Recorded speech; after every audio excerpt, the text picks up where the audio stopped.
Bonjour à tous, très heureux de vous retrouver pour votre quintet flash marocain de ce jeudi 21 septembre sur la piste de Meknès. Ce sera l'occasion du prix Tazart, un handicap E pour 4 ans et plus qui va se courir sur les 1700 mètres. Ils seront 16 à y prendre part, je suis assez confiant. Avec mes bases derrière, c'est plus ouvert, même si on a quand même quelques chevaux qu'on peut éliminer sans trop de risques.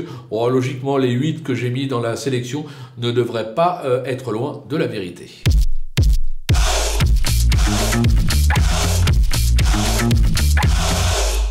Allez, on attaque nos bases avec le numéro 10, Alba Rosafal, qui est au top de sa forme. Elle retrouve le parcours de son dernier succès enregistré à ce niveau. C'était à la mi-juin, elle est plutôt bien carrée dans les stalles, elle peut tout simplement s'imposer. Le numéro 5, Jassad, il est pratiquement irréprochable. Cette saison, il excelle sur cette piste et sur la distance. Il a déjà brillé au niveau supérieur, il s'annonce redoutable. Je pense qu'il peut y avoir lutte entre ces deux-là dans la phase finale. Attention, numéro 4 également, A-Texas qui traverse une belle passe comme l'attestent ses 4 dernières tentatives, que ce soit à Rémisset, Enfa ou encore la piste de Lala Malika. Il s'est déjà illustré avec Ness, avec Abderrahim Fadoul, on est obligé d'y croire. Du côté des opposants, le numéro 8, Zaha, elle vient de bien gagner dans cette catégorie sur la piste de Lala Malika.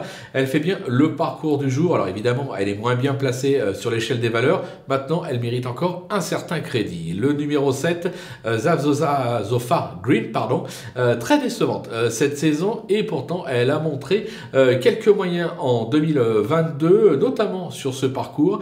Elle a hérité de l'As dans les stalles et sera associée à Zouer Madi, raison pour laquelle là aussi, il faut s'en méfier. Le numéro 3, Shahrazad de Nour, qui excelle sur cette piste et plus précisément sur ce parcours où elle descend rarement du podium. Elle est elle aussi plutôt bien garée dans les stalles.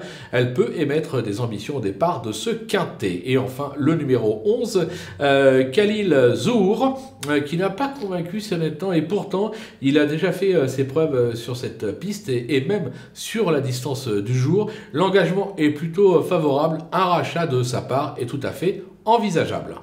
Le coup de poker, ce sera le numéro 6, Zafaran Atlas, qui affiche une belle régularité depuis ses débuts. Il s'est déjà bien comporté sur cette piste.